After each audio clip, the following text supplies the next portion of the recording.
in the chloroplast, in the last class, we have learned about the three different types of plastids. They originates from the proplastids. And the three type of plastids that we have learned is your leucoplast. Chromoplast and chloroplast. Yes, leucoplast, chromoplast, and chloroplast. This leucoplast, it's colorless. It's colorless and can be converted into either the chromoplast or to the chloroplast. Convert हो सकते हैं.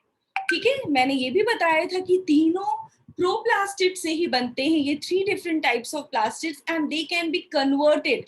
एक दूसरे में convert हो सकते हैं. For example, अगर आप क्लोरोप्लास्ट की बात करो तो the green colour of your of raw tomato and chilies gets converted into red color. That means your chloroplast is getting converted into chromoplast. But ये जो chromoplast है ना, क्योंकि इसके colors जो होते हैं, इसके जो pigments होते हैं, that is orangish yellow या फिर red बोल सकते हैं, red orangish. तो क्रोमोप्लास्ट जो है वो कन्वर्ट नहीं होता है. वो ना ही ल्यूकोप्लास्ट में कन्वर्ट होगा, ना ही क्लोरोप्लास्ट में होगा. बट यस, ल्यूकोप्लास्ट क्रोमो में भी हो सकता है, क्लोरो में भी हो सकते हो, और क्लोरो क्रोमोप्लास्ट में भी कन्वर्ट होता है. तो दे आर इंटरचेंजेबल. इससे भी क्वेश्चंस आते हैं कि इज इट पॉसिबल कि proplastids get converted into any type of the plastid that they need to be? Yes, definitely yes. So now today we have to learn in detail about the chloroplast. So we will start with the shape and the size. Shape and size.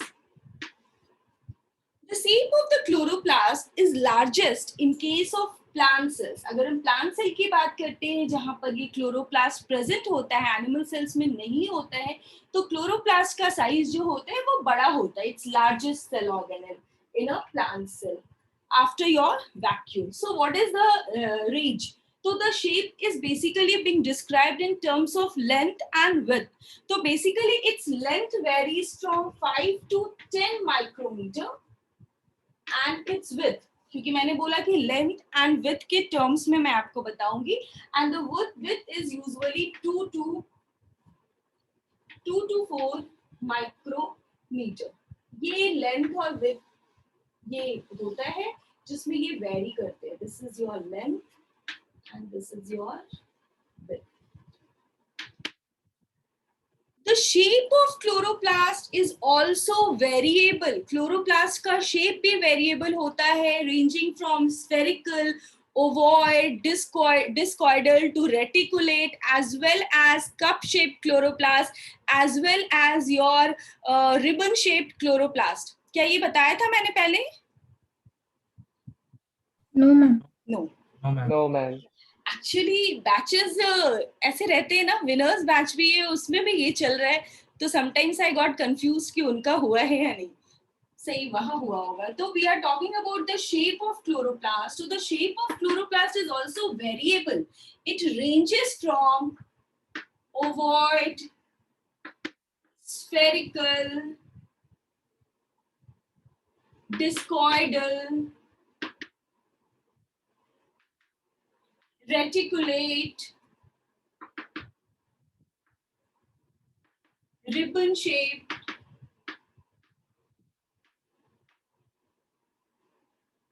to cup shape. Cup shape का भी होता है. So I will give you few examples. The Chlamydomonas, which is a green algae, Chlamydomonas. ये green algae है जिसका chloroplast जो है वो कप शेप का स्ट्रक्चर दिखता है. अगर हम जब भी डिटेल में पढ़ेंगे क्लेमाइडोमोनास का स्ट्रक्चर, तो वहां हम देखेंगे कि उसका क्लोरोप्लास्ट जो है वो कप शेप का दिखता है. When we will talk about the spirogyra, we will see that there chloroplast is like ribbon. The border narrow नहीं होता है, ब्रॉड रिबन्स होते हैं, जिससे लड़कियां ऐसे चोटी बनाती है ना, पहले मूवीज वगैरह में आते थे पुराने 80s 90s वाले मूवीज में, वैसा रिबन, ऐसे पतले वाले रिबन नहीं, they are thick, so it forms a ribbon like structure, they are arranged like that. तो रिबन जैसा भी होता है, या फिर हम इसको डीएनए के जैसा अरेंज रहता है, ऐसे भी बहुत लोग बोलते हैं। तो this type of chloroplast arrangement is found in spirogyra. Spirogyra. Cup shaped is found in, this is your cup shaped, and it's found in Chlamydomonas. Reticulate भी होता है, this lines होंगे, इस टाइप से भी होता है। This is also the arrangement of your chloroplast. So there are different arrangement of chloroplast within a cell, and the number of chloroplast also varies, ranging from one chloroplast per cell to many.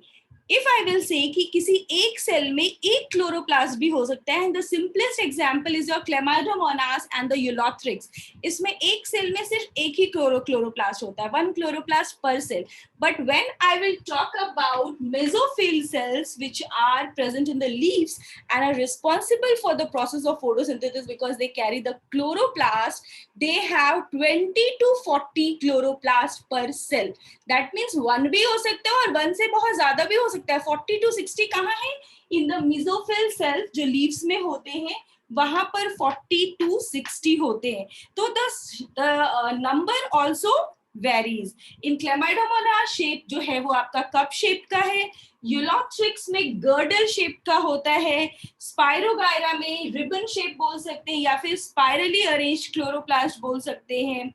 But जो higher plants होते हैं, they have basically discoidal, ovoid और spherical type of chloroplast in higher plants. If we talk about it, the question comes that what is the shape of the chloroplast in higher plants? So in higher plants, the shape is ovoid, spherical or discoidal. Okay, so keep this in your mind कि higher plants में जो होते हैं वो mostly ovoid shape के होते हैं. Your Spirogyra, they have spiral or ribbon shape. Spiral और ribbon. Cup shape का हमने पढ़ लिया है कि हमारा किसका होता है cup shape का, is your Chlamydomonas.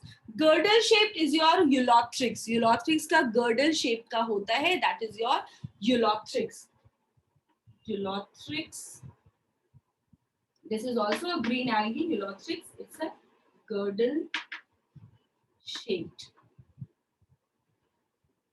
तो ये तो शेप की बात हो गई, साइज की बात हो गई. Now number.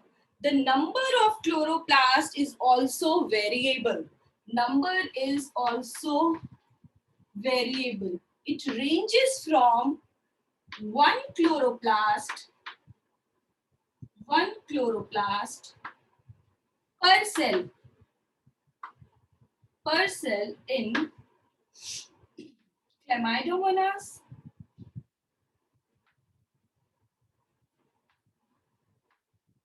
and Eulothrix to 30 to 40 chloroplast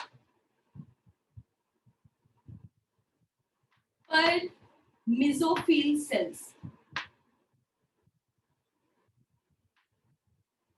Mesophyll cells are the cells of the leaves. Leaves के सेल्स होते हैं, and we all know from our childhood days की फोटोसिंथेसिस जो होते हैं वो green leaves of the plants में होते हैं. That means they are present in the leaves. So how they mesophyll cells they basically look like. These mesophyll cells जब भी हम इसका स्ट्रक्चर देखते हैं तो it's have an upper epidermis layer, then your lower epidermis layer. जो आपका lower epidermis layer होता है वहीं पर स्टोमेटल ओपनिंग होते हैं. Stomata opening is there. Now after the upper epidermis layer there is a presence of parenchyma cells होते हैं. Two types of parenchyma cells are there, palisade parenchyma and spongy parenchyma. ठीक है, और उसके नीचे फिर हमारा लोअर एपिडर्मिस लेयर होता है और वहां पर स्टोमेटा बेटा ओपनिंग होती है, that means the gaseous exchange will takes place at that time. वहीं से गैसियस एक्सचेंज होता है because we need the carbon dioxide and water for the process of photosynthesis, and this chloroplast helps in the production of the food for the plants, and because of that only they are known as autotrophs. Okay, now after your shape, size and number, shape size and number पढ़ने के बाद अभी हमें क्या पढ़ना है, detailed structure पढ़ना है कि ये क्लोरोप्लास्ट कैसा दिखता है. हमने माइटोकॉन्ड्रिया का तो स्ट्रक्चर देखा, बट अभी हमने क्लोरोप्लास्ट का स्ट्रक्चर ही देखा कि क्लोरोप्लास्ट कैसा दिखता है. But if you remember, I had already told you that chloroplast have a similar chloroplasts have a similar characteristic of the mitochondria because they both are semi-autonomous cell organelles. Just a minute, chat box में किसी ने कुछ, ma'am, the number statement is not visible clearly. Number statement. Number is beta 1 chloroplast per cell. 1 chloroplast per cell in Chlamydomonas and Eulothrix to 30 to 40 chloroplasts in पर mesophyll cells. Mesophyll cell जो plants में होते हैं वहां पर देखो बहुत ज्यादा है, हर सेल में 30 to 40 क्लोरोप्लास्ट है. बट अगर हम क्लेमाइडोमोनास की बात करते हैं तो वहां पर सिर्फ एक क्लोरोप्लास्ट, 1 क्लोरोप्लास्ट पर सेल पाया जाता है. ओके, वहीं पर अगर हम एक और एल्गा की बात करें, कारा होता है, CHARA, कैरा, तो उस एल्गे में 100 क्लोरोप्लास्ट होता है, मतलब इस मेसोफिल सेल से भी बहुत ज्यादा होता है. So this number is quite variable, the number of chloroplast is quite variable and it's constant. अगर आप बोलो कि सिमिलर स्पीसीज में, मतलब अगर स्पाइरोगायरा है और स्पाइरोगायरा के ही डिफरेंट स्पीसीज हैं तो उनमें भी डिफरेंट हो सकता है, ऐसा नहीं है कि सेम होगा. So it is very variable. जैसा मैंने बताया कि 1 से लेके 30 to 40 क्लोरोप्लास्ट से लेके 100 chloroplast is also there. 100 chloroplast in alga known as, the name of the alga is, white chalk ही ज्यादा यूज करती हूँ ताकि आप लोगों को दिखे. इज इट, अभी दिख रहा है व्हाइट चॉक से?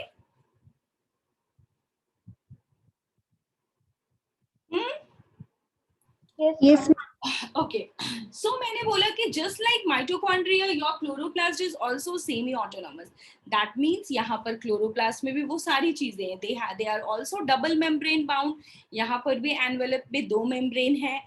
And your outer membrane is smooth and permeable, just like the mitochondria. And your inner membrane is in associated with the matrix. जैसे वहां हमारा inner membrane जो क्रिस्टल बना रहा था वो in contact में था, contact with the outer membrane. तो वैसे ही यहाँ भी है. क्लोरोप्लास्ट के पास भी अपना, they have their own DNA, they have their own ribosomes and all the different types of RNA as we have seen in case of mitochondria. And because of that only these two are known to be originate by the endosymbiotic hypothesis. जब मैंने ये पढ़ाया था आपको तभी उस समय भी मैंने आपको बोला था बच्चा, algae they also undergo photosynthesis. उनको भी अपना फूड बनाना होता है. They are photosynthetic in nature. तो जो भी ये green algae है, they do photosynthesis and because of that only they need chloroplast in order to prepare their food. Okay? We are not talking about blue-green algae. Blue-green algae is your cyanobacteria that comes under prokaryotes. Okay? Prokaryotes. Yeah. Okay. Now, I will rub this and we will move forward. We will see the internal structure. Ma'am, what is meaning of agar? Actually, बच्चा, agar is a solidifying agent. Solidifying agent मतलब जैसे jam, jellies ये बनते हैं तो उनमें भी कुछ सॉलिडिफाइंग एजेंट डाला जाता है जिसकी वजह से वो सॉलिड, सेमी सॉलिड टाइप में दिखते हैं. तो उसी तरह से जब भी हम न्यूट्रिएंट मीडियम बनाते हैं, nutrient medium is a food that you give to a particular type of micro organisms to grow in a lab. Okay, to grow in a lab, lab में ग्रो करने के लिए जब भी हम उसको फूड प्रोवाइड करते हैं, that is your nutrient medium. This nutrient medium can be of two types, liquid भी हो सकता है और सॉलिड भी हो सकता है. जब भी वो लिक्विड होता है तो हम उसको ब्रॉथ कल्चर बोलते हैं, बट अगर हम उसको सॉलिडिफाई करके प्लेट पे डालते हैं तो सॉलिड करने के लिए we have to add solidifying agent, and that is your agar. And this agar is isolated basically from the red algae, that is your Galidium and Glacilaria. पिछली क्लास में मुझे पूछा था कुछ एग्जांपल्स मैम, तो रेड एल्गी के examples तो मैंने दिए थे. ब्राउन एल्गी में भी बहुत सारा है, लेमिनेरिया है, फ्यूकस है, देयर आर मोर. बट जब भी हम इसके बाद जब भी हम बायोलॉजिकल क्लासिफिकेशन और उसके बाद प्लांट किंगडम पढ़ेंगे, वहां ये सारी चीजें डिटेल में आएंगी, तो आप चीजों को रिलेट करके वहां पर फिर से पढ़ सकते हो. ओके, बोर्ड का पिक्चर चाहिए था, let me click. So, in order to study the internal structures of the chloroplast, we have basically divided it into three different parts. The first one is your envelope, that means the outer structure, the outer covering, and the second one is the matrix that is present inside the membrane. तो दूसरा तुम्हारा matrix है जिसको हम stroma भी बोलते हैं, and the third one is your lamellar system. So it's basically divided into three parts. Divided into three parts. First is your envelope. Second is your stroma, which is also known as matrix, जो कि matrix था mitochondria में, chloroplast में हम उसको stroma बोल रहे हैं, आप मैट्रिक्स भी बोल सकते हैं. And the third one is your lamellar system.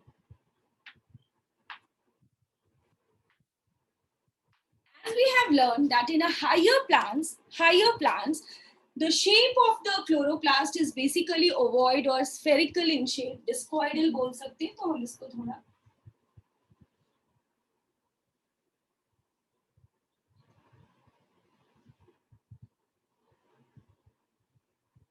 Now here also you can see that they have two membranes. जैसा कि हमारे माइटोकॉन्ड्रिया में था, वैसे ही यहाँ भी दो मेम्ब्रेन है, outer membrane and inner membrane. Outer membrane और इनर मेम्ब्रेन ये दोनों लाइपोप्रोटीन से बने हुए हैं. लाइपोप्रोटीन क्योंकि हमारा मेम्ब्रेन जो है वो लिपिड और प्रोटीन से मोस्टली बना हुआ होता है. It's a unit membrane. This is your outer membrane.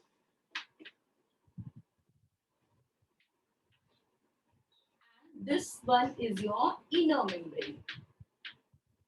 Inner membrane. ठीक है, outer membrane and inner membrane. अब इसके बीच में स्पेसेस हैं, and the space between the two membrane is known as inter membrane space और पेरीप्लास्टिडियल स्पेस. दिस स्पेस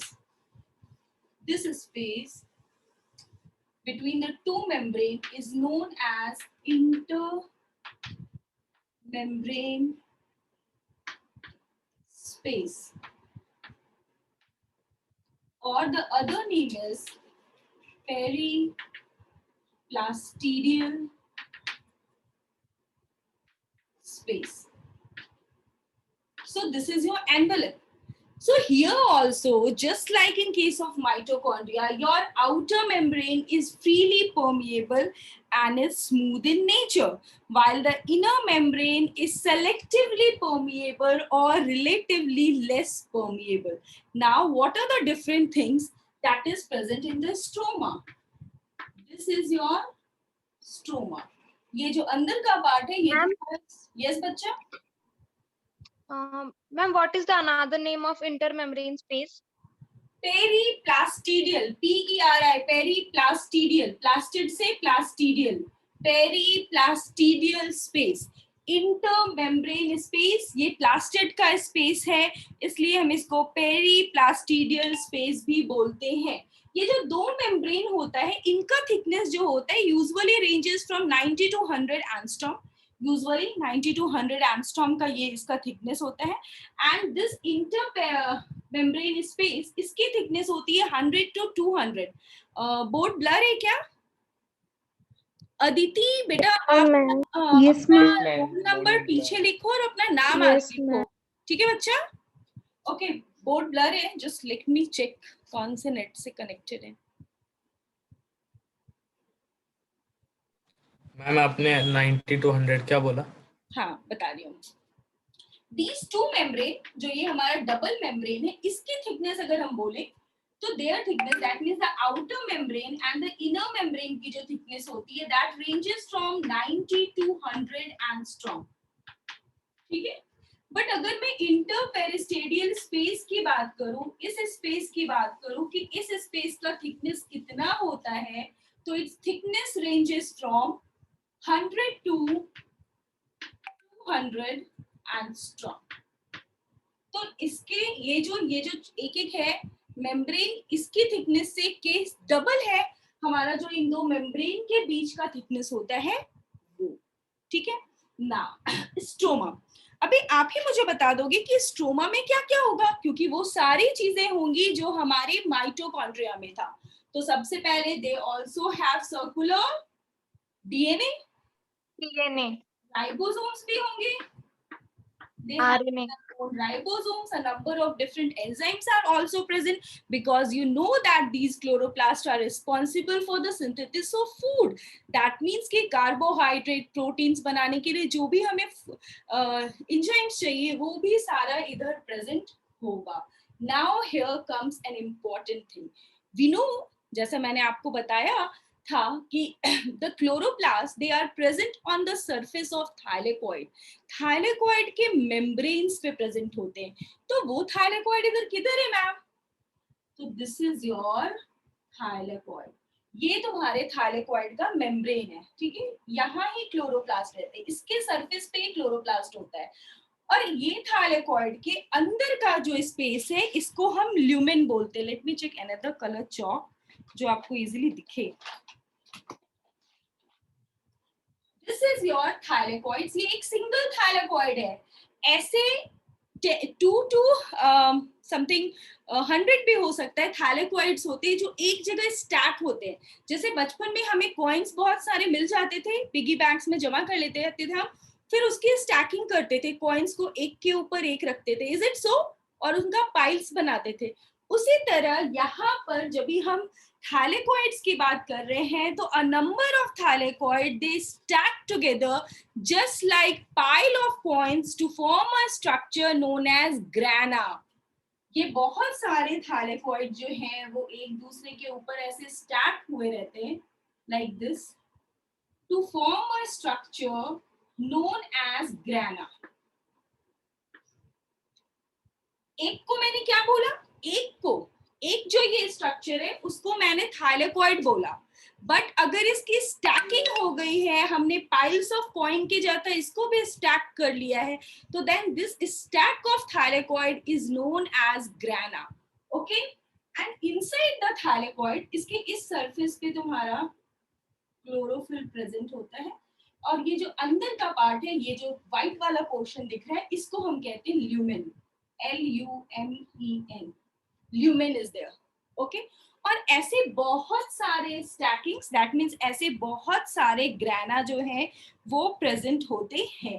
तो ये थाइलेकोइड का stacking ranges from 2 to 100 thylakoid stack हो सकता है. तो ये जो ग्राना बनता है, यहाँ पर number of thylakoids, number of thylakoids in a grana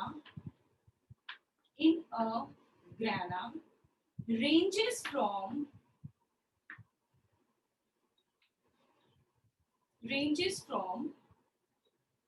2 to 100.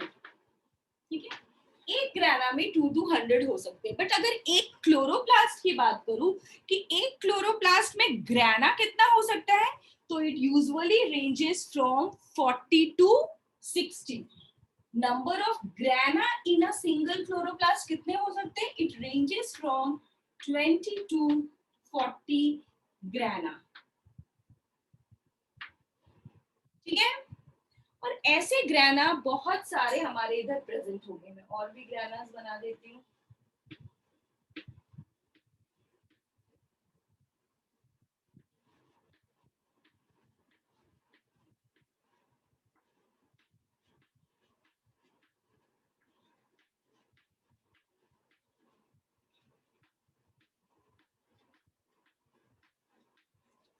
These grana are also attached to the inner membrane. Inner membrane से भी attached होता है. Is it visible? दिख रहा है वो पिंक कलर से मैंने join किया है कि inner membrane से भी attach हो सकता है, as well as the two grana are also linked to each other.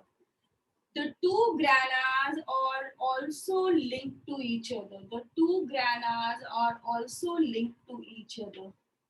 समझ में आई मेरी बात कि इन द स्ट्रोमा, जब भी हम अभी ये क्वेश्चन कोई भी बच्चा मुझे रेज कर सकता था, मैम इतने कॉम्प्लिकेटेड स्ट्रक्चर की जरूरत क्या है, क्यों इतना कॉम्प्लिकेशंस है इनके स्ट्रक्चर में। बच्चा अभी तक हमने जो भी फोटोसिंथेसिस का प्रोसेस पढ़ा है वो सिंपल पढ़ा है कि photosynthesis is the preparation of the food by the plants in the from inorganic material in the presence of sunlight. But now जब भी आप 11th में आ गए हो और आप फोटोसिंथेसिस आप डिटेल में पढ़ोगे, तो वहां पर आप पढ़ोगे कि फोटोसिंथेटिक का reaction two different major reaction से कंप्लीट होता है। That means photosynthesis is divided into two reaction. One is your light reaction and the other is your dark reaction. Light reaction takes place in grana and the dark reaction takes place in stroma. So basically your photosynthesis is divided into two major steps. One is your light reaction and the again this is reaction. short में लिखा है, समझ में आ रहा है ना, light reaction. And the other one is your dark reaction. इतना सिंपल नहीं है, इसमें बहुत सारी चीजें हैं जो हम फोटोसिंथेसिस वाले चैप्टर में पढ़ेंगे, बट यहाँ क्लोरोप्लास्ट से रिलेटेड मैं आपको पढ़ाऊंगी कि लाइट रिएक्शन में हमारा क्या होता है। लाइट रिएक्शन जो होता है वो ग्राना में होता है. Light reaction takes place in grana and your dark reaction which is also known as carbon dioxide fixation. जब भी कार्बन डाइऑक्साइड फिक्सेशन होता है तभी फोटोसिंथेसिस से फूड बनता है, स्टार्च बनता है, कार्बोहाइड्रेट बनता है. तो फाइनल स्टेप जो होता है वो स्ट्रोमा में होता है, that is carbon dioxide fixation which results in the synthesis of carbohydrates. So all the various enzymes that are required by the system in order to synthesize the food, वो सब हमारे स्ट्रोमा में है. तो stroma में क्या होता है, डार्क रिएक्शन किधर होते हैं, वो स्ट्रोमा में होता है. ठीक है, clear? Okay, now move come to here. This diagram में आप वापस फिर से आओ. Now here you can see कि मैंने बहुत सारे ऐसे थायरॉइड्स बनाए हैं और मैंने उनको आपस में ऐसे जॉइन भी किया है. ग्राना का एक और नाम है दैट इज इंटरथैलेकॉइड. बट जब भी ये दो थायरॉइड्स को जॉइन कर रहा है तो ये जो फ्लैट स्ट्रक्चर है, फ्लैट मेम्ब्रेनस स्ट्रक्चर है that joins the two grana is known as stroma lamellae और फ्रेट लैमेली. जिधर स्पेस है उधर बना देती हूँ मैं, जैसे ये दोनों अगर आपस में जॉइन कर रहे हैं तो what is this, this is a flat. Is this pink colour visible or not? Ma'am, actually it's little Visible. hard. Visible.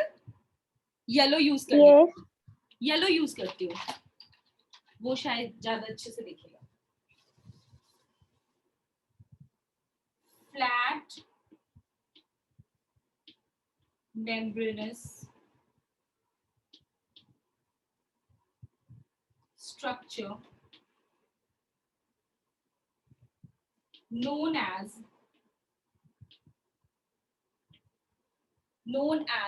fret lamellae, F-R-E-T, fret lamellae, and stroma lamellae. This is the name. This is the name which is given to the membranous structure that joins your two thylakoids. That join your two thylakoids. ठीक है? और ग्राना को हम एक और नाम से बुलाते हैं, that is intergranal thylakoids.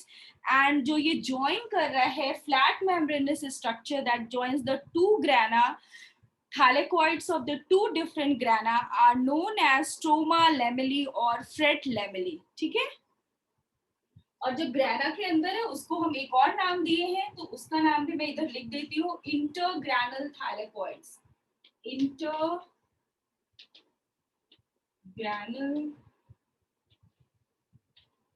थाइलेकोइड्स. On the surface of these, is it okay? सबको समझ में आ रहा है यहाँ तक? Or else I repeat, show me the thumbs up. और जिसको नहीं आ रहा है, प्राप्ति को आया, भाग्यश्री को आया. Who is this? अभी तक आपने रोल नंबर पहले लिखा है बच्चा, तो please right your name first. Okay okay okay, ठीक है. Now as we have learned previously also कि थाइलेकोइड के मेम्ब्रेन पे, थाइलेकोइड के सरफेस पे हमारा क्लोरोफिल मॉलिक्यूल्स प्रेजेंट होता है. दैट मीन्स ये जो क्लोरोफिल मॉलिक्यूल्स है, ये chlorophyll molecule he packet of energy, smallest packet of energy, that is photon. आपने ये फिजिक्स में पढ़ा होगा, packet of energy that is photon, light energy, packet of light energy, photon, वो कैप्चर करता है हमारा chlorophyll molecules which are present on the surface of thylakoid membrane. So is a single chlorophyll molecule is capable of capturing the light? No. तो यहाँ पर हमारा photosynthetic unit होता है, photosynthetic unit PS. और ये photosynthetic unit भी two types का होता है, photosystem 1 and photosystem 2. ये डिटेल में हम photosynthesis वाले चैप्टर में पढ़ने वाले हैं. But the question is a single chlorophyll molecule captures the photon? No. Basically, it's a cluster of, it's a combination of different chlorophyll molecules which acts together as a unit, and that unit is known as quantasomes. I will write it here.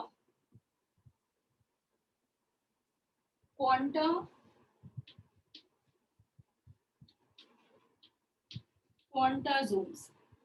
This quantasomes consist of 230 chlorophyll molecules. Consists of, altogether this quantasome consists of 230 chlorophyll molecules. And this is not only chlorophyll A, but it consists of chlorophyll A, chlorophyll B, carotenoids. सब मिलके एक साथ क्वांटासोम्स बनाते हैं जो कि capture करता है फोटोन को, इंसिडेंट लाइट, सन के लाइट से. और वो भी एक रेंज है जो मोस्टली एक्टिव रीजन होता है, that is 400 nanometre to 700 nanometre. Okay Gayatri, I will give you chance, just pardon me for a minute. Okay, so basically ये क्वांटासोम क्यों एक सिंगल क्लोरोफिल मॉलिक्यूल केपेबल नहीं होता है? Actually the chlorophyll molecules, the chlorophyll A molecules, they are the सबसे important, कहते हैं ना सबसे इम्पोर्टेंट कौन सा है इन सब में. ऑल्दो ये सब मिलके काम कर रहे हैं, जैसे हमारे क्रिकेट ग्राउंड में जो हमारा कैप्टन होता है वो सबसे इम्पोर्टेंट होता है, क्योंकि वो मेजर जो बहुत अच्छे डिसीजंस लेने होते हैं वो डिसीजन टेकिंग ये करता है. तो मेन काम क्लोरोफिल ए मॉलिक्यूल कर रहा है, बट ये chlorophyll A molecule without the help of chlorophyll B and carotenoid ये यूजलेस है, ये अपना काम नहीं कर सकता, इसलिए कैप्टन को भी 11 मेंबर्स की टीम चाहिए. तो just like that these carotenoids and these chlorophyll B molecules captures the light, इसको हम एसेसरी पिगमेंट्स बोलते हैं, capture the light and transmit it to the chlorophyll A. Capture करके क्लोरोफिल ए को दे देता है. गेटिंग माय पॉइंट कि मैं क्या बताना चाह रही हूँ? Yes Gayatri, what do you want to ask? Ma'am, actually, I just wanted to ask that that dictasomes are present on the surface of the grana. Yes. Dictasomes Yes, is ma'am. the name that is given to the chloroplast. Dictasomes क्या था? What is dictasomes? Ma'am, pardon, please. आपका question क्या है बच्चा? आप मेरे को फिर से बताओ अपना question. Ma'am, actually, I just wanted to say quantasomes. Quantasomes are present on the surface. Why I was confused. Dictasomes तो हमने Golgi bodies में पढ़ा था, वो इधर कैसे आ गया? Yes, quantasomes are basically it's a cluster of chlorophyll molecules, or you may say it's a photosynthetic unit. Chlorophyll molecule का unit है जो कि all together, अगर सिर्फ मेरा एक chlorophyll molecule होगा या 10 chlorophyll molecule होंगे या फिर सिंपल सिर्फ 50 chlorophyll molecules होंगे, वो कैप्चर नहीं कर सकता है. तो स्मॉलेस्ट यूनिट चाहिए होता है. तो ये स्मॉलेस्ट यूनिट के फॉर्म में थाइलेकोइड्स के मेम्ब्रेन में प्रेजेंट होते हैं to capture the incident light that lays in the region of 400 to 700 nanometre. उसको कैप्चर करने के लिए इतने सारे मॉलिक्यूल्स एक साथ वर्क करते हैं क्योंकि ये ऑल अलोन केपेबल नहीं होते हैं. And they are being arranged onto the surface of the thylakoids. Okay?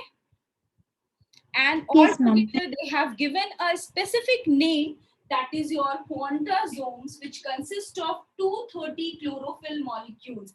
अब अगर इस 230 chlorophyll molecules में भी मुझे distinguish करना हो कि chlorophyll A कितना होता है, chlorophyll B कितना होता है, तो your chlorophyll A is 160, your chlorophyll B is 60, and your carotenoids is 50. Count करो कितना हुआ? 230 हुआ क्या? 160, 70 और 50. 230 हुआ? किसी ने काउंट नहीं किया? मैथ्स इतने कमजोर थोड़ी हो सकता है आप लोगों का. फटाफट काउंट करो, तब तक मैं देखती हूँ चैट बॉक्स में किसी ने कुछ लिखा है. लारण्य ने लिखा है, ma'am will you explain what you have written under photosynthesis? बच्चा, I have written under photosynthesis that photosynthesis consists of two major steps or two major process में हमारा photosynthesis complete होता है. Light reaction and dark reaction. Light reaction takes place in the grana and the dark reaction takes place in the stroma. Okay, Laranya, is it okay? Yes, ma'am. कुंचल ने लिखा है dark reaction are also known as light independent reaction. Yes बच्चा, you didn't have to confuse with the name कि dark reaction means that they take place in the dark during the night. No, it's not like that. The name is only given in order to distinguish between the two reactions. Dark reaction won't take place in the absence of light, but it takes place in the presence of light, but they depend upon the products of the light reaction. इस वजह से हम dark reaction को light independent भी बोलते हैं, and it depends upon the products of the light reaction. जो product हमको light reaction में मिलते हैं वो ही product जो होते हैं वो स्ट्रोमा में क्या होता है, उनका fixation होता है. And that's why the other name for the dark reaction is carbon dioxide fixation reaction. Carbon dioxide fixation. Okay, so your dark reaction, it depends upon the products of the light reaction, and that's why the name given is the dark, just in order to distinguish between the two reactions. इसलिए scientist ने उनको दो अलग अलग नाम दे दिया, light and dark. Sanika ने total किया है and it's 230. Very good. Now this is all about your chloroplast कि हमारे chloroplast के अंदर क्या क्या चीजें हो सकती है. In other words, this quantasomes, the other name you can give to this quantasome is it that it's the photosynthetic functional unit.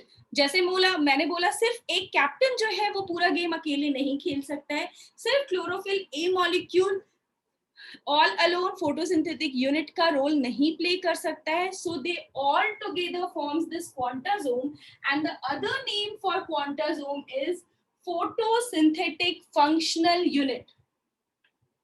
Photosynthetic functional unit.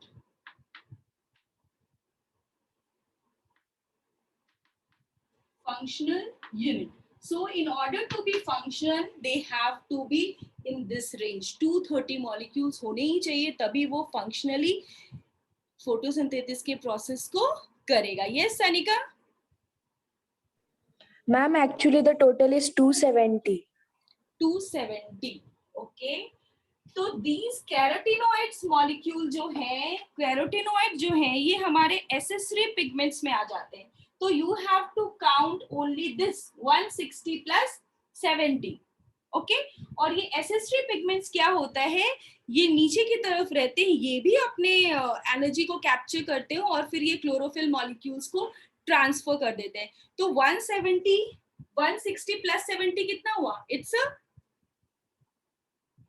230. 230. So chlorophyll molecule जो है वो 230 बना रहे हैं एंड कैरोटिनॉइड जो है ये 50 होते हैं. ये भी हेल्प करते हैं, विदाउट दैट हमारा फंक्शनल फोटोसिंथेटिक यूनिट नहीं बनता है. ठीक है, तो this is all about your chloroplast. Lamellar system भी हमने पढ़ा कि दे आर कनेक्टेड. ये आउटसाइड भी हमारे इनर मेम्ब्रेन से कनेक्टेड होते हैं, इनर मेम्ब्रेन से भी कनेक्टेड होते हैं, like this.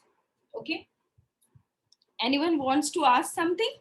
Sometimes in a few places agranule chloroplast are also present. Agranule, that means in the chloroplast grana will not be there. grana नहीं होता है बट फिर भी वो फोटोसिंथेसिस करते हैं, तो उनको हम बोलते हैं agranal chloroplast that is found in algae. Algae में हमें देखने के लिए मिलता है अग्रैनल क्लोरोप्लास्ट. कौन सा एल्गी? वहां पर हमारा क्या था? ब्लू ग्रीन एल्गी में क्या देखा था आपने? वहां पर ग्राना नहीं होता है because that is a prokaryotes, chromatophores होते हैं. So agranal chloroplast is found in algae as well as C4 plants of bundle sheath cells. अभी ये सुन के आप थोड़ा घूम जाओगे क्योंकि ये अभी हमने नहीं पढ़ा है. ये हमारे फोटोसिंथेटिक वाले चैप्टर के बाद जब भी फोटो रेस्पिरेशन आता है वहां पर हमने प्लांट्स को डिफरेंट ग्रुप्स में डिवाइड किया है on the basis of their internal structure. तो जो हमारे C4 प्लांट्स होते हैं उनका जो मेसोफिल सेल्स होते हैं they also have bundle sheath sales. और ये जो बंडल शीथ सेल्स जो होते हैं C4 प्लांट्स के, वहां पर भी क्लोरोप्लास्ट अग्रैनल होता है. यहाँ पर आपको ये नहीं समझना है कि C4 plants क्या होते हैं. C4 plants they are different because they have a cranch anatomy. उनका जो लीफ का एनाटॉमी होता है ना वो दूसरे प्लांट से डिफरेंट होता है. क्रैंच एनाटॉमी होता है because of the presence of bundle sheath cell, जो थोड़े बड़े बड़े से सेल्स होते हैं वैस्कुलर टिश्यूज को सराउंड करते हैं and because of that only they are also agranal. तो क्वेश्चन सिर्फ ऐसा आता है what do you mean by agranal chloroplast? That means without the grana. Grana के बिना भी वो फोटोसिंथेसिस कर रहे हैं. तो I will write the examples of agranal chloroplast. Shall I rub it?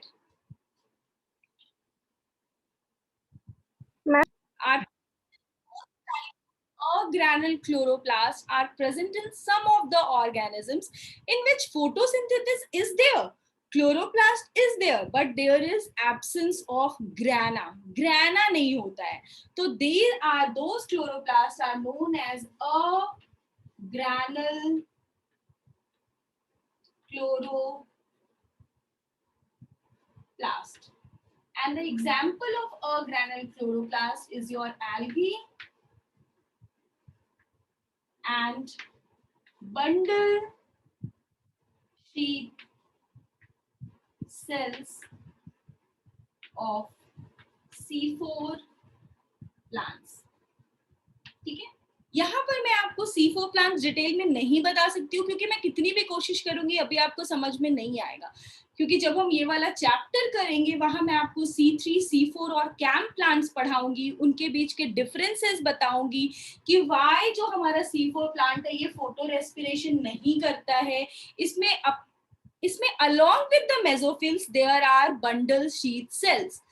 C4 plant में क्रैंच एनाटॉमी, एक स्पेशल टाइप की anatomy. What do you mean bye Kranz? What do you mean bye anatomy?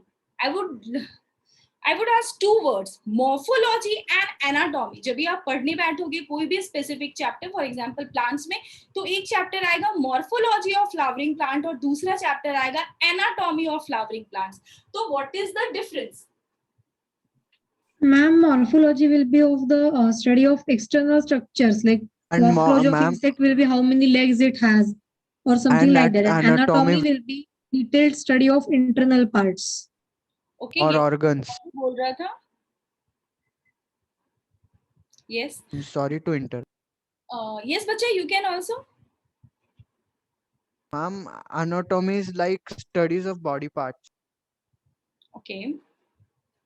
So, morphology is the different structure, shape, size. अगर मैं किसी plant की बात करती हूँ, एंजियोस्पर्म्स की बात करती हूँ, तो वहां पर क्या क्या मुझे दिख सकता है जो मैं इजीली ऑब्जर्व कर सकती हूँ from outside. Structure, size, leaves कैसे हैं, उसका रूट कैसा है, फ्लावर्स कैसे हैं, फ्लावर्स टर्मिनल हैं, एक्सिलरी बर्ड है.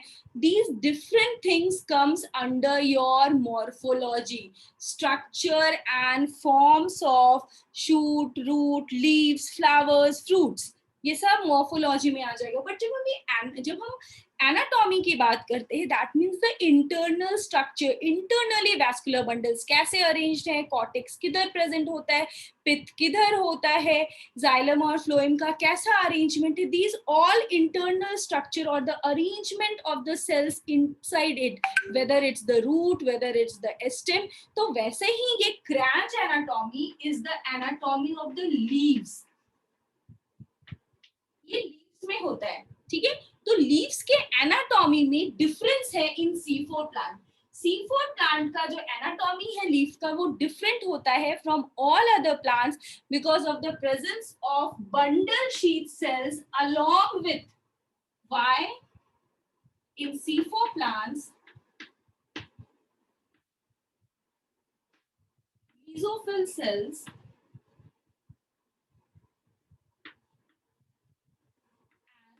बंडल शीथ सेल्स, ये दो सेल्स होते हैं, दोनों एक साथ वर्क करते हैं, bundle sheath cells. And these bundle sheath cells they are being arranged outside to the vascular bundles. अगर ये मेरा वैस्कुलर बंडल है तो इसके बाहर ये ऐसे अरेंज रहते हैं, bundle sheath sales, bundle sheath sales. और ये बंडल शीथ सेल्स का प्रेजेंस जो है वो डिफरेंस करता है किस चीज में, एनाटॉमी ऑफ द लीव्स को. और इसी वजह से C4 प्लांट्स के एनाटॉमी को हमने एक डिफरेंट नेम दिया है, that is your Kranz anatomy. And because of that only the bundle sheath cells are a granule chloroplast. I think now it's clear to all of you. Yes or not? Yes, ma'am. Yes. तो अभी मैं ribosomes नहीं start कर रही हूँ क्योंकि time over होने वाला है. तो मैं बस आपसे कुछ क्वेश्चंस पूछती हूँ ताकि मुझे भी समझ में आए कि आप लोगों ने पढ़ाई कर रहे हैं आप लोग. फ्रेट चैनल्स, मैंने आज ये नाम लिया था, फ्रेट चैनल्स, फ्रेट स्ट्रोमा, जो हमने स्ट्रोमा लैमेली बोला था, मैंने उसको फ्रेट लैमेली भी बोला था. अभी उसी से रिलेटेड एक क्वेश्चन है, हमारे बुकलेट में ही है कि फ्रेट चैनल्स, आप उसको चैनल्स भी बोल सकते हो क्योंकि मैंने जो ज्वाइन किया था दो ग्राना को उसके बीच में बनाया था, तो you can say it also fret channels. Fret channels are characteristic of, ऐसा क्वेश्चन आया तो यू शुड थिंक कि किस सेल ऑर्गेनेल में हमने ये स्ट्रक्चर देखा था. अगर आपको याद आ जाएगा तो आप इजीली आंसर बता सकते हो. ऑप्शंस है mitochondria, dictyosomes, endoplasmic reticulum and chloroplast. Chloroplast. Chloroplast. Fret channel भी बोल सकते हैं, फ्रेट लैमेली भी बोल सकते हैं, as well as stroma lamellae भी बोल सकते हैं. ये तीनों नाम जो हैं वो सेम हैं, ठीक है. ये भी क्वेश्चन बहुत इजी है. The complex liquid matrix of chloroplast, matrix of chloroplast का क्या स्पेशल नेम है जो क्लोरोप्लास्ट को दिया गया है? Stroma. Yes, very good. It's the stroma. Very good. Stroma. Yes.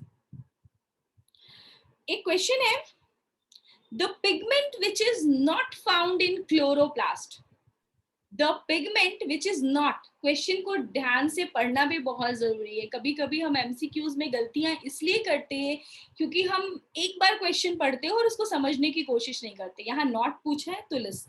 First is your carotene, second is your chlorophyll, third is your xanthophyll and the fourth is your anthocyanin. Xanthophyll. Anthocyanin, anthocyanin हमने किधर पढ़ा था? Who will tell this?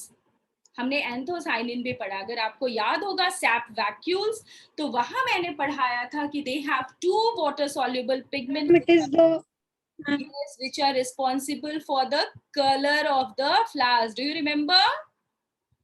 yes, ma'am. Yes, ma'am. Yes. Cyanin जो है वो chloroplast का pigment नहीं है. One more question is there. I will ask someone. Which of the plastids store protein? Elioplast, chloroplast, amyloplast or alluroplast? Suhani Patil. Are you there, bacha? Suhani Patil. Listen question, I will repeat the question, bacha. Which of the plastid store proteins? I will also give you the hint. Storage का काम जो था वो हमारा leucoplast करता था. Storage का काम ल्यूकोप्लास्ट करता था. And the option is elaioplast, chloroplast, amyloplast and alluroplast. Few students are absolutely correct. वो chat box में लिख रहे हैं. Yes, you can write in the chat box. It's the alluroplast. Amyloplast जो है that stores the starch. Elioplast stores oil and fat, जिसका example मैंने आपको tuberose दिया था. And the protein is the alluroplast that is basically found as a protein layer in a maize plant.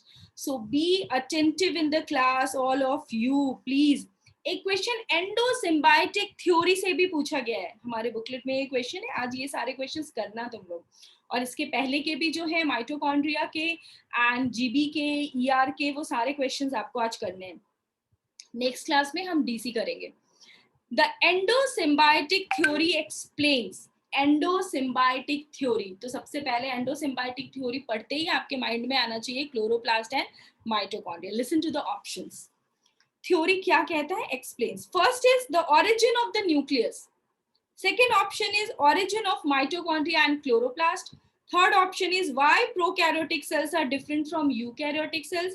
And the fourth is where the endomembrane system came. So, endomembranous theory explains origin of your mitochondria and chloroplast. अब मुझे एक चीज बताओ कि अगर आपने class में attentively मुझे सुना होगा तो ये सारे क्वेश्चंस आप कर सकते हो without any if and buts. Yes, ma'am. Yes, ma'am. Yes, ये सारे आपके बुकलेट्स के क्वेश्चन है जो अभी मैंने आपसे पूछे. बुकलेट है तो साथ साथ में इसको सॉल्व करो. मैंने आपसे बोला है कि एक बार एनसीईआरटी पढ़ो, क्लास में अटेंटिव रहो. यहाँ जो छोटी छोटी चीजें बताई, yes Gayatri, Shweta, Spandan, all are absolutely correct. तो बच्चे बहुत अच्छे हैं, बच्चे अच्छे से पढ़ रहे हैं. बट प्लीज जो मुझे रिप्लाई नहीं करते, मेरे पूछने के बाद भी कुछ नहीं बोलते हैं, what's the problem, please let me know ना. आई शुड नो कि प्रॉब्लम है किधर. ठीक है Arnita, Ma'am. You have any problem बच्चा? Arnita, are you there? No, ma'am. कोई प्रॉब्लम नहीं है. Okay Yes, ma'am.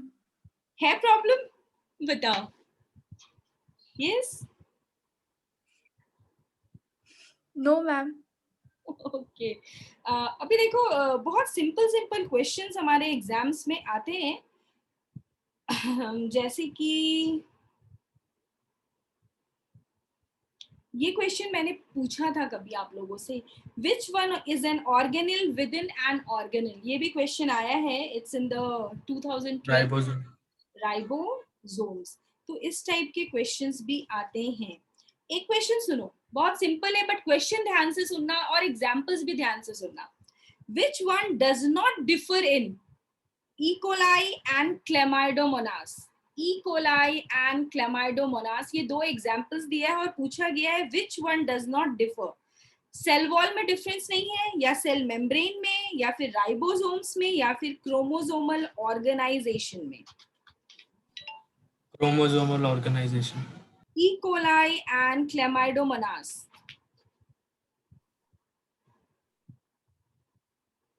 Which one does not differ in E. coli and Chlamydomonas? E. coli क्या है? ये तुम्हारा बैक्टीरिया है, और Chlamydomonas क्या है?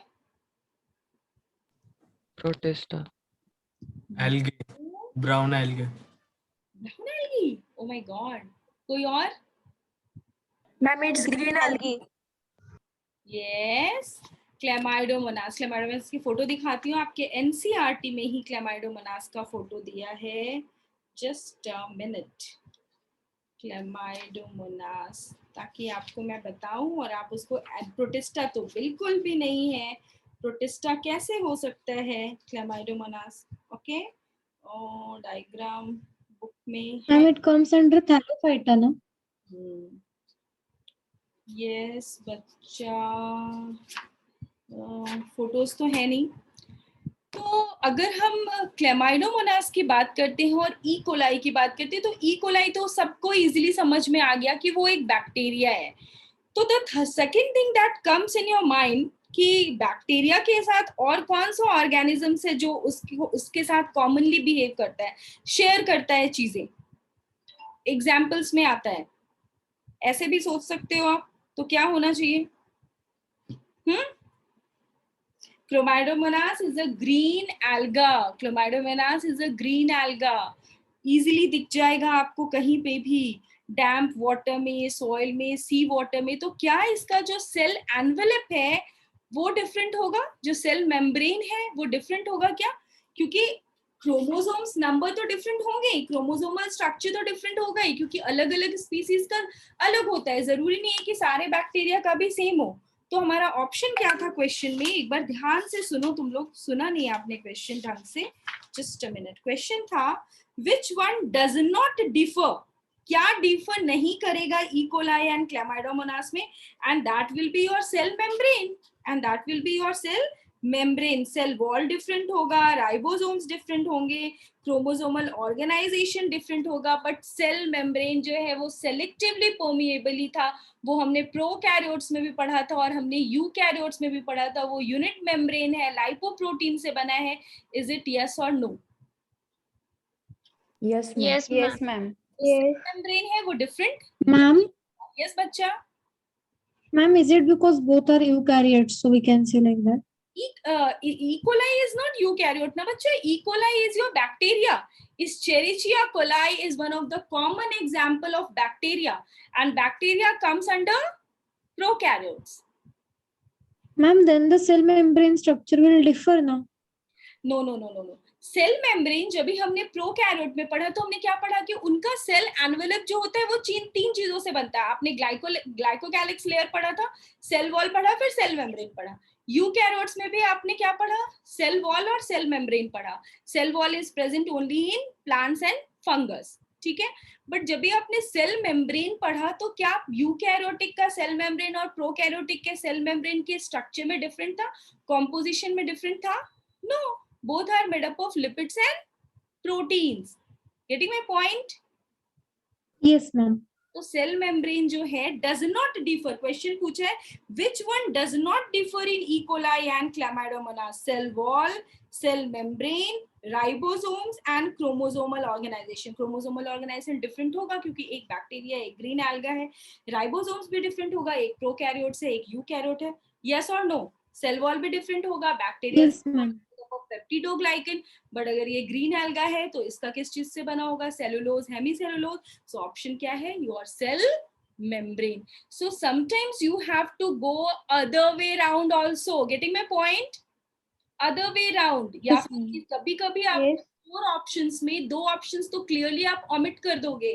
आपको 2 ऑप्शंस में कंफ्यूजन होगा कि ये कौन सा ऑप्शन होगा। मोस्टली एमसीक्यू में ऐसा होता है, मोस्टली ऐसा होता है कि 2 ऑप्शंस में कभी कभी लगता है दोनों ही सही है, कभी कभी लगता है दोनों ही गलत है, कोई ऑप्शन ही सही नहीं है। तो सारे ऑप्शंस देखने से पहले एक बार क्वेश्चन को पढ़ के एनालाइज भी कर सकते हैं हम कि इसका आंसर क्या होना चाहिए। जो हमने एनालाइज किया फिर हम देखेंगे कि वो हमारे ऑप्शंस में है या नहीं, उससे मिलती जुलती चीजें हैं क्या, देन यू कैन लिख। जैसे मैंने सोचा कि इकोलाई क्या है? बैक्टीरिया है। क्लेमाइडोमोनास क्या है? ग्रीन एल्गा है, यानी कि प्रोकैरियोट्स और यूकैरियोट।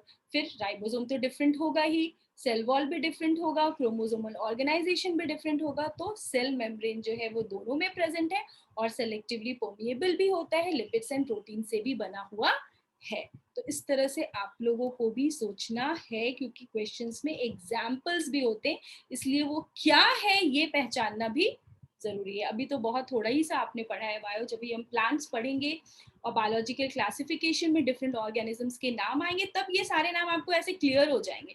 मैं बोलूंगी सैरगैसम, मैं बोलूंगी फिनेरिया, आपका तुरंत दिमाग खुल जाएगा, अच्छा मैम ये तो यहाँ होता है।